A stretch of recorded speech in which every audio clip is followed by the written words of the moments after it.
इमरान खान साहब का जेल से स्टेटमेंट आया और काफ़ी दिनों के बाद स्टेटमेंट आया। उनकी मुलाकातें बंद की हुई थी और 5 अगस्त का एहतजाज गुजर गया। 6 अगस्त को एक स्टेटमेंट इमरान खान साहब का था, लेकिन अब 14 अगस्त तक के लिए कोई स्टेटमेंट बाहर नहीं आ पाया। और उसके बाद अब इमरान खान साहब का एक बयान कल रात गए जो है वो बाहर आया अपने एक वकील के जरिए से। 6 लोगों ने मिलने के लिए जाना था, लेकिन मुलाकात नहीं होने दी गई। खास तौर पे पाकिस्तान की मिलिट्री एस्टेब्लिशमेंट ने इस बात का बंदोबस्त किया है कि सलमान अकरम राजा साहब की इमरान खान साहब से मुलाकात ना हो पाए। सलमान अकरम राजा साहब को इमरान खान साहब खास तौर पे मिलना चाहते हैं, उनके जरिए से वो पार्टी के जो रियल मामला आते हैं उनको चलाना चाहते हैं, लेकिन सलमान अकरम राजा साहब को मिलने नहीं दिया जा रहा। बहुत सारे और लोग हैं वो भी नहीं मिल पा रहे। बहरहाल एक वकील अंदर गए, वो मिलकर वापस आए और उन्होंने बताया कि इमरान खान साहब ने क्या कहा। अब उनके जरिए से मालूमात इमरान खान साहब तक पहुंची हैं। टीवी है नहीं उनके पास और अखबारात भी उनको नहीं दिए जा रहे, तो बाहर की मालूमात इमरान खान साहब के पास नहीं है। और जो मालूमात इमरान खान साहब को दी गई वो इसी तरह मिलनी थी कि वो वकील मिलने के लिए गया, उसने कोई बात बता दी। अब वो इतनी लंबी मुलाकात तो है नहीं जिसमें इमरान खान साहब को सारी सूरत बताई जाए और एक एक चीज पे जवाब लिया जाए। फिर एक ही बंदा मिलने गया है, अगर 2 4 5 लोग मिले तो फिर वो आपस में जब बात करते हैं, डिस्कशन होती है, तो ज्यादा चीजें बाहर आती है। बहरहाल जो इमरान खान साहब का बयान उनकी पार्टी ने जारी किया है उनके अपने ट्विटर अकाउंट पे, वो मैं आपको बता देता हूं कि इमरान खान साहब ने जेल में क्या कहा। मेरा अपनी पूरी कौम, अपने कारकुनान और पार्टी क़यादत को पैगाम है कि आपका कप्तान आज भी सीना तान कर खड़ा है, आपने घबराना नहीं है। लो जी, इमरान खान साहब तो वहीं पे खड़े। यहां पे सुहेल बड़ा इसने कॉलम लिख दिया, आर्मी चीफ ने ख्वाहिशात का इजहार कर दिया, डीजीआई एसपीआर से नीचे तक सब माफी का मुतालबा कर रहे हैं। पाकिस्तान के टीवी चैनल पे हर तरफ माफियों के मुतालबे हो रहे हैं, माफी मांगेगा नहीं मांगेगा वो उधर ही खड़ा है। मेरा अपनी पूरी कौम, अपने कारकुनान और पार्टी की आदत को पैगाम है कि आपका कप्तान आज भी सीना तान कर खड़ा है, आपने घबराना नहीं है। ये जी इमरान खान। पार्टी के रहनुमा और कारकुनान को 5 अगस्त के बाद 14 अगस्त को भी मुल्क भर में निकलने पर खराज तहसीन पेश करता हूं। हालिया एहतजाजी तहरीक के नतीजे में हुई गिरफ्तारियां हों या 9 मई फॉल्स फ्लैग पर कैंगरू कोर्ट्स की गैर मुनसिफाना सजाएं, ये फस्तायत है, मगर इस सब के बावजूद आपने किसी सूरत हौसला नहीं हारना। जुल्म और बर्बरियत के इस तूफान के सामने डट जाना है। मैं खुद इस जेल की काल कोठरी में कैद रहकर भी अपनी कौम की हकीकी आजादी की जंग लड़ रहा हूं, और जब तक अपनी कौम को गुलामी की जंजीरों से आजाद नहीं करवा लेता, इसी तरह डट कर खड़ा रहूंगा। मुझ पर एक बार फिर मुकम्मल तौर पर कैद तन्हाई नाफिज कर दी गई है। अहले खाना और वकला से भी मुलाकात बंद करवा दी गई है, जबकि बैरूनी दुनिया और हालात हाजरा से बेखबर रखने के लिए हर जरिया मालूमात, चाहे वो टीवी हो या अखबार हो, मुकम्मल तौर पर बंद कर दिया गया है। यही गैर इंसानी सलूक बुशरा बीबी के साथ भी रवा रखा जा रहा है। हमारी मुलाकात भी बंद करवा दी जाती है। मेरे अहले खाना की तरफ से भेजी गई दर्जनों किताबों में से गुज़िश्ता 2 माह में सिर्फ 4 किताबें फराहम की गई हैं, बाकी सब किताबें जब्त कर ली गई हैं। जाती डॉक्टर तक रसाई भी तवील अरसे से बंद है, ताकि सेहत का मेरा बुनियादी इंसानी हक भी सलब कर लिया जाए। हमने किसी भी सूरत जुल्म और जबर के सामने सर नहीं झुकाना। याद रखें, अंधेरी रात जितनी भी तवील हो, उसकी सुबह जरूर तलू होती है। इस जुल्मत की रात का खात्मा करीब है। इंशाअल्लाह इंसाफ और आजादी का सूरज जल्द तुलू होगा। मुल्क भर में तूफानी बारिशों और सैलाबी सूरत हाल से कीमती इंसानी जानों के ज़िया का इंतहाई अफसोस है। इस मुश्किल वक्त में तमाम कौम को बढ़ चढ़ कर रेस्क्यू एंड रिलीफ मुहिम का हिस्सा बनना चाहिए। इमरान खान साहब ने ये बातें की है। इसके अलावा इमरान खान साहब ने पंजाब में अपोजिशन लीडर की नामजदगी के लिए 5 नाम मांगे हैं कि 5 लोगों के नाम दिए जाएं, जिनमें से एक को इमरान खान साहब नामजद करेंगे कि जनाब ये पंजाब का अपोजिशन लीडर होगा और ये आगे काम करेगा। लेकिन अभी ये पाकिस्तान तहरीक इंसाफ ने इसको अनाउंस नहीं किया, लेकिन जराए से खबर आई है कि इमरान खान साहब ने कौमी असम्बली में अपोजिशन लीडर के लिए महमूद खान अचकजई साहब को नामजद कर दिया है।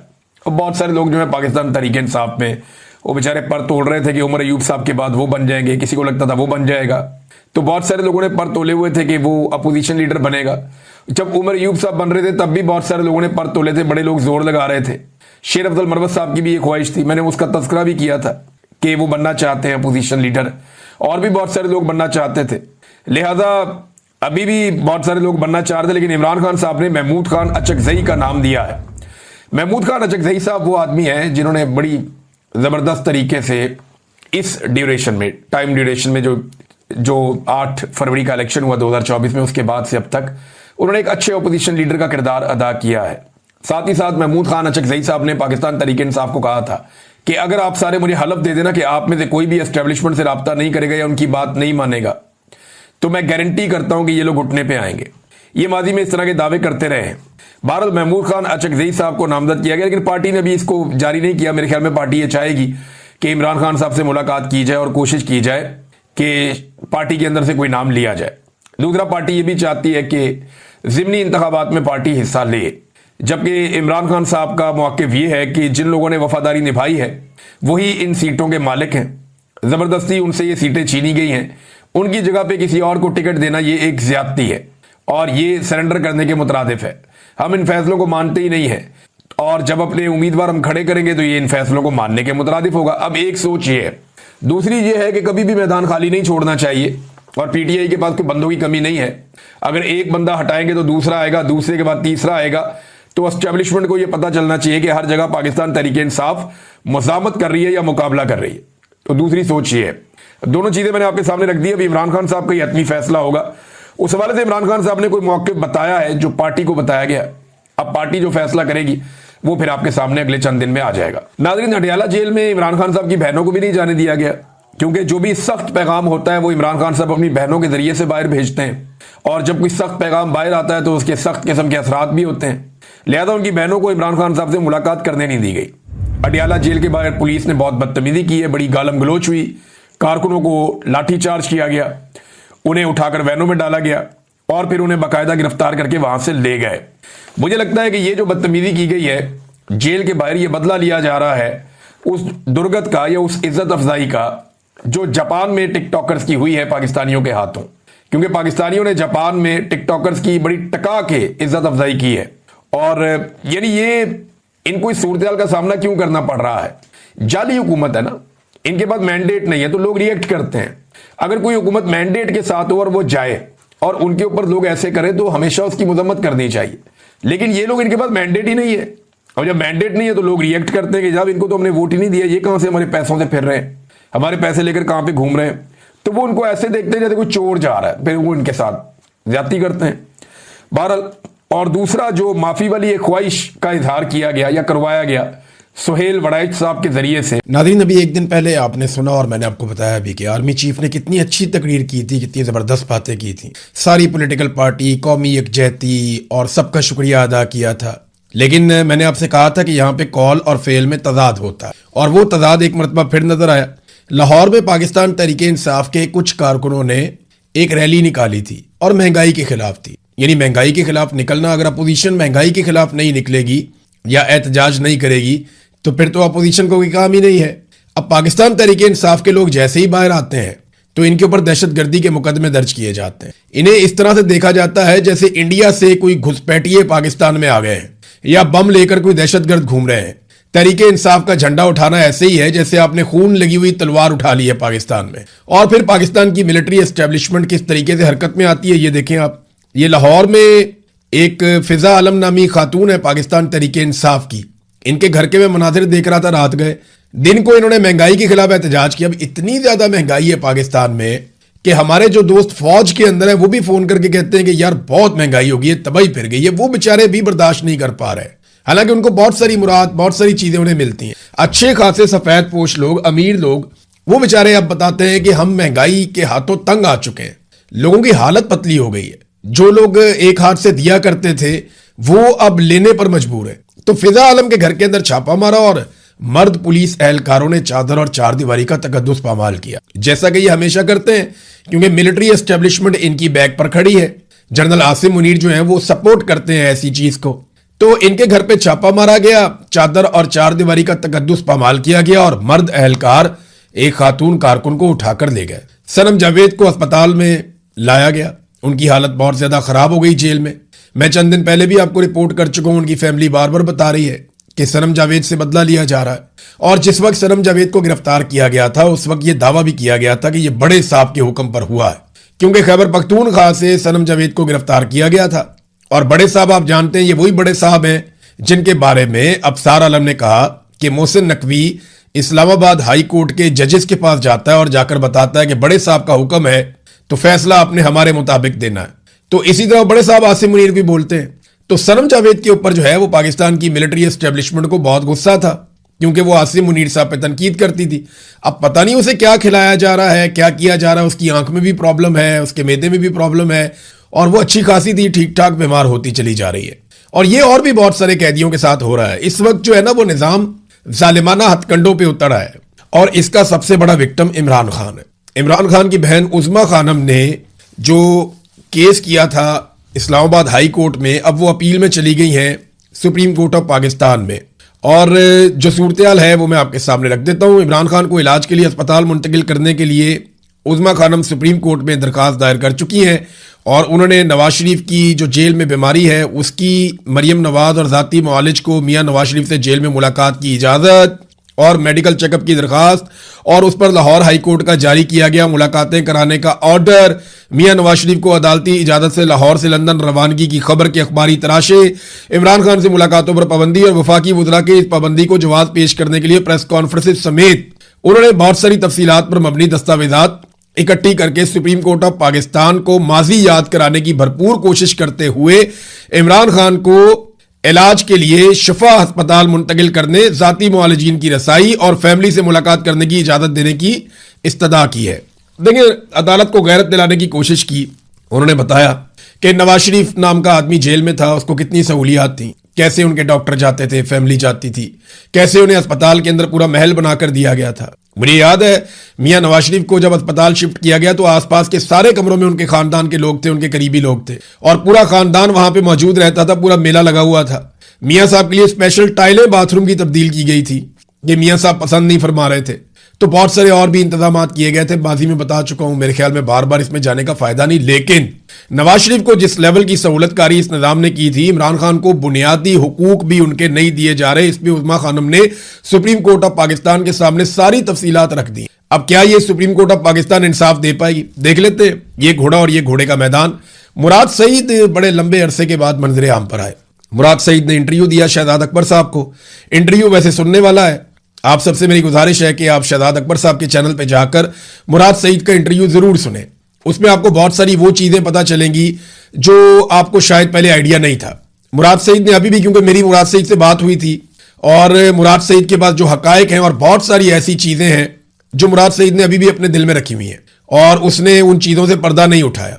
देखिए, जितना मर्जी पाकिस्तान तहरीके इंसाफ को मार पड़ी है, एक बात तो सबको माननी पड़ेगी कि उन्होंने बहुत सारी ऐसी चीजें जो वो कर सकते थे, कह सकते थे, उन्होंने वो कहने से गुरेज किया। और इसलिए नहीं कि वो डरते हैं, उन्होंने इतनी बड़ी टक्कर ली हुई है, डर की वजह से नहीं, इन लोगों ने पाकिस्तान की इज्जत की वजह से बहुत सारी चीजों पर खामोशी। इमरान खान साहब भी खामोश रहे, मुराद सईद जो है उन लोगों में से एक है, और भी पाकिस्तान तहरीके इंसाफ के बहुत सारे लोग हैं। अभी मुराद सईद ने बहुत सारी बातें नहीं बताई, लेकिन जो बताया वो तल्ख हकायक है जो पाकिस्तान के अंदर हुआ, कि कैसे पाकिस्तान में लंदन प्लान के जरिए से एक मिलिट्री जर्नल और पॉलिटिकल पार्टी के बीच में मुआहदा होता है, फिर कैसे अमेरिका को बीच में लाया जाता है, फिर किस तरीके से पाकिस्तान में दहशतगर्दी को बाय डिजाइन लाया गया, और किन हालात का सामना इमरान खान ने और मुराद सईद ने किया। और अब इमरान खान को खामोश रखने या खामोश करवाने के पीछे असल कहानी क्या है, अफगान पॉलिसी पाकिस्तान ने क्यों बदली। फिर उन्होंने बताया कि ग्रेटर इसराइल के मंसूबे के तहत बोर्ड ऑफ पीस में पाकिस्तानी शामिल हो गए। ये आप इंटरव्यू सुने, आपको बहुत सारा कुछ उस इंटरव्यू के अंदर मिलेगा। नाजरीन, अब पाकिस्तान के अंदर जो है ना बातें बहुत बड़ी बड़ी की जाती हैं, बहुत बड़ी बड़ी बातें की जाती हैं कि हमने ये कर दिया, हमने वो कर दिया। हकीकत क्या है? मैं एक तहरीर पढ़ रहा था और उसमें वो हकीकत जो है वो सबसे आसान अल्फाज में नजर आती। वो कहते हैं पेट्रोल और डीजल की कीमतें कितनी बढ़ानी है, ये फैसला तो IMF करता है। रूस और ईरान से सस्ता तेल लेना या नहीं लेना, इसका फैसला अमेरिका करता है, और दुनिया के फैसले हम करते हैं। यानी हम बेवकूफ हैं। ये अवाम जो है ये रोटी को चोची कहते हैं कि तुम कहोगे जनाब हमारी बड़ी इज्जत बढ़ रही है। हर जगह पे हमारा वजीर आजम जो है वो डोनाल्ड ट्रंप को सलूट मारता है। हमारा आर्मी चीफ जो है वो ब्रीफ केस लेके डोनाल्ड ट्रंप की खुशामद करने पहुंच जाता है। यार ये कोई तरीका तो नहीं है ना, ये मुल्क इस तरह तो नहीं चलते। और फिर आप कहते हैं बड़ी इज्जत मिल रही है। भाई डोनाल्ड ट्रंप जैसा आदमी तारीफ पे तारीफ करता चला जा रहा है इसलिए कि उसको आपसे काम पड़ा हुआ है। इसके अलावा आपने कौम के लिए कुछ टका कमाया या कुछ सरमायाकारी पाकिस्तान में लेकर आए। कर्जे पाकिस्तान के बढ़ते चले जा रहे हैं, और पिछले 3-4 सालों में सबसे बड़ी कामयाबी की खबर पता क्या आती है पाकिस्तान में, कि जनाब पाकिस्तान को कर्जे की एक और किस्त मिल गई। ये है जनाब सबसे बड़ी कामयाबी। फिर ये सारे टाउट मिलकर एक दूसरे को मुबारकबाद देते हैं, मुबारक हो जी कर्जा मिल गया, बहुत बड़ी माशी कामयाबी हो गई। पाकिस्तान तरीके इंसाफ के दौर में IMF से बात करने के ऊपर पूरे पूरे आर्टिकल छाप दिए जाते थे, प्रोग्राम हो जाते थे कि आप गए क्यों, आप मिले क्यों। यहां पे कर्जे की किस्त लेने के ऊपर ये मुबारकबादें देते हैं। ये इनका उतरता हुआ निकाब पूरी कौम ने देखा। और अब अभी आप और देखेंगे, ये 28वीं आईनी तरमीम आ रही है। बिलावल ने जिस ब्रूट मेजॉरिटी का लफ्ज इस्तेमाल किया था ना, मैं हैरान हो गया था कि बेनजीर भुट्टो की रूह कब्र के अंदर तड़प गई होगी जो बिलावल ने किया था। डंडे वाली जमहूरियत और ब्रूट मेजॉरिटी, ये बिलावल ने अल्फाज इस्तेमाल किए थे। जिस ब्रूट मेजॉरिटी के साथ, जालिमाना मेजॉरिटी के साथ, ताकत के इस्तेमाल के साथ बिलावल ने आईनी तरमीम पास करवाई थी 26वीं और 27वीं, आज वही बिलावल फंसा हुआ है। पीपल्स पार्टी को सिंध में रगड़ा लगाया जा रहा है, नैब के जरिए से चुरे तेज कर दिए गए हैं। ये भी करप्शन पकड़ लेंगे, वो भी करप्शन पकड़ लेंगे, इनको बार बार धमकाया जा रहा है। इसमें ना एक बड़ी जबरदस्त सुहेल रशीद साहब ने खबर दी है, और ये इसमें 4-5 खबरें एक साथ हैं उनकी एक ही खबर में, कि किस तरीके से अब सिंध के अंदर बंद फाइलें खोली जा रही हैं, किस तरीके से नैब को दोबारा मुतहर्रिक किया जा रहा है, किस तरीके से पीपल्स पार्टी और उनके लोगों के इर्द गिर्द शिकंजा कसा जा रहा है। तो याद रखिएगा कि बिलावल को और आसिफ जरदारी को 28वीं आईनी तरमीम भी अच्छे बच्चों की तरह पास करवानी पड़ेगी, चाहे वो ये माने या ना माने, क्योंकि ब्रूट मेजॉरिटी, ये बिलावल ने खुद कहा था, तो जरा उसका मजा भी ये चखेंगे। इन्हें वो सारा कुछ करना पड़ेगा जो जमहूरियत की नफी है, इन्हें वो सब कुछ करना पड़ेगा जिससे पाकिस्तान में सियासतदान कमजोर होंगे और पाकिस्तान की मिलिट्री एस्टेब्लिशमेंट मजीद मजबूत होगी। अब कुछ लोग ये बातें करते हैं कि फील्ड मार्शल आसिम मुनीर सदर पाकिस्तान बन जाएगा, और वो कोशिश कर रहे हैं कि आईनी तरमीम करके सदर पाकिस्तान बन जाए। कुछ भी बन जाए, ये मुल्क नहीं चलना। सदर पाकिस्तान बन जाए, वजीर आजम बन जाए, आर्मी चीफ के ऊपर भी कोई ओहदे ले ले, वो भी बन जाए, कुछ भी बन जाए, खुदा नहीं बन सकते, रब नहीं बन सकते, ये निजाम नहीं चल सकता। आप उल्टे लटक जाएं। आपको इमरान खान से माफी मांगनी पड़ेगी, आपको इमरान खान के साथ जाकर बैठ के बात करनी पड़ेगी, कोई रास्ता आपको निकालना पड़ेगा। ये निजाम नहीं चलेगा। पाकिस्तानी बिगड़ गए, पाकिस्तानी नहीं बात मान रहे। नाज़रीन, अब इंटरनेशनल खबरों की तरफ चलते हैं। डोनाल्ड ट्रंप ने जब से ईरानी तजावीज़ मुस्तरद की हैं, उसके बाद उन्होंने बात की नेतन्याहू से, और तब से लेकर अब तक जो इसराइल है उसने लबनान के ऊपर हमले बहुत तेज कर दिए। जो ताज़ा तरीन हमले हुए हैं लबनान पे, उनमें गुज़िश्ता 24 घंटों में इमदादी कारकुनों समेत 51 लबनानी अफराद जो है लबनान में शहीद हो गए, और लगातार ये तादाद बढ़ती चली जा रही है। हमलों की शिद्दत में इजाफा होता चला जा रहा है। तो ये ईरान की एक शर्त थी कि लबनान के अंदर जंगबंदी की जाए, लेकिन जब भी ईरान की तजावीज़ मुस्तरद होती हैं तो इसराइल लबनान पे बमबारी जो है उसको तेज कर देता है। अब इस वक्त लबनान पे शदीद बमबारी कर रहा है इसराइल, और वहां पे लड़ाई बढ़ती चली जा रही है। दूसरी जानिब ईरान ने भी डोनाल्ड ट्रंप ने जो कुछ कहा उसके ऊपर अपना रद्देमल दे दिया। एक तो ईरान ने कहा जी हमें इससे कोई फर्क ही नहीं पड़ता, यानी ईरानी सरकारी मीडिया ने यह दावा किया कि ईरान के जवाब पर अमरीकी सदर डोनाल्ड ट्रंप ने जो रद्देमल दिया उसकी कोई अहमियत नहीं है। ईरान में मंसूबे अमरीकी सदर को खुश करने के लिए नहीं बनाए जाते। ट्रंप ईरान के जवाब से अगर खुश नहीं है तो यह ईरान के हक में बेहतर है। ईरानी सिक्योरिटी जराये का कहना है कि अमरीकी तजावीज़ ट्रंप के हद से ज्यादा मुतालबों के आगे हथियार डालने के मुतरादिफ थी। ईरानी तजावीज़ में अमरीका को जंगी नुकसानात के मुआवजे की अदायगी और आबनाए हुर्मत पर ईरान की खुद मुख्तारी पर जोर दिया गया। देखिए, इसमें ना एक ईरानी वजारत खारजा के तर्जुमान है इस्माइल बकाई, उन्होंने जो बयान दिया है ना उसमें काफी क्लैरिटी है।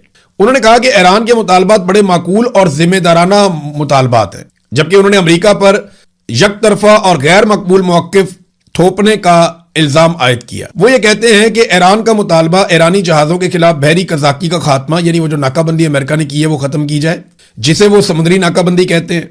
ईरानी अवाम के गैर मुल्की बैंकों में मुंजमद असासों की बहाली का मुतालबा ईरान ने किया कि जनाब जितने दुनिया के अंदर बैंकों में हमारे पैसे आपने मुंजमद कर रखे हैं अरबों डॉलर, वो हमें रिलीज किए जाएं, हम अपनी अवाम के लिए वो पैसा खर्च करें। आपने हुर्मत में महफूज आमदरफ्त की तजवीज़ ईरान ने साथ में दी थी, और लबनान समेत पूरे खित्ते में अमन के क़याम का मुतालबा किया। क्या ये मुतालबात नाजायज? अच्छा, इसमें जो आपने हुर्मत वाला ईरान का मुतालबा है ना कि एक महफूज आमदरफ्त, उसमें ईरान के पास कलीदी किरदार है।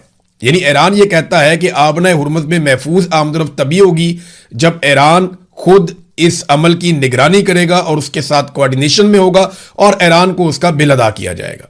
तो आपने हुर्मत के ऊपर जो कंट्रोल है ये एक ऐसी चीज है जिसको अब ईरान नहीं छोड़ना चाहता। नादरीन, इसी बीच में ईरान में एक और बड़ी डेवलपमेंट हुई है। इसराइली खुफिया एजेंसी मोसाद के 7 बड़े खौफनाक जासूस ईरान ने गिरफ्तार कर लिए। इसके अलावा एक शख्स को वहां मार भी दिया गया है, वहां इनकाउंटर हुआ, उसमें वो आदमी मारा गया, और एक शख्स को सजाए मौत भी ईरान में सुना दी गई है।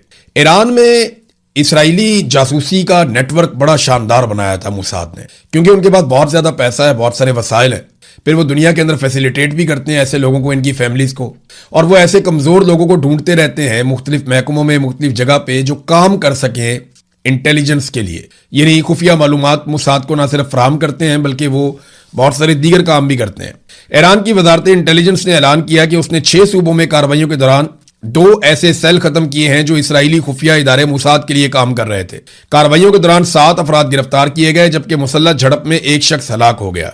मगरबी आजरबाईजान में 4 अफराद पर मुश्तमिल एक सेल सूबे के मुख्तलिफ इलाकों और तेहरान में हसास मराकज और सरकारी इमारतों को निशाना बनाने के साथ साथ दारुल हुकूमत में एक कत्ल की तैयारी कर रहा था। फिर उन्होंने बताया कि कौन कौन सी जगह पे किस किस तरीके से उन्होंने एक एक बंदा गिरफ्तार किया, और उन्होंने बताया किस तरह के इनके पास से हथियार मिले, किस तरह का गोला बारूद मिला।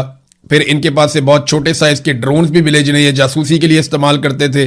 फिर मवासलाती आलात इस तरह के मिले जिनसे ये राब्ते में रहते थे अपने हैंडलर्स के साथ, और बुलेट प्रूफ जैकेटें भी इनके साथ मिली, और बहुत सारी और चीजें।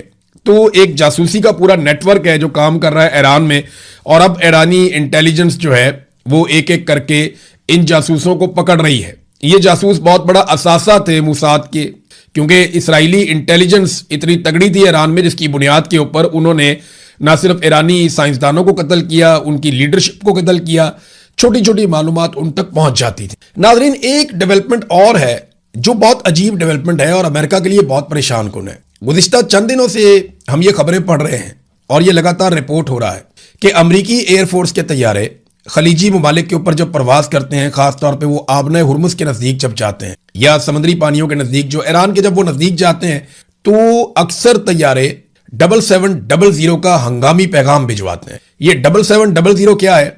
अमेरिकन एयरफोर्स के तैयारे जब मुश्किल में आ जाते हैं, जब उनको कोई जैमर्स पड़ जाते हैं, या उनका कम्युनिकेशन का या दीगर सिस्टम पूरी तरह से काम नहीं कर रहा होता, या उन्हें लगता है कोई खराबी हो गई है, तो वो 7700 का एक पैगाम फौरी तौर पे भिजवाते हैं। अब अमेरिका के पास शानदार एयरफोर्स है, बड़े अच्छे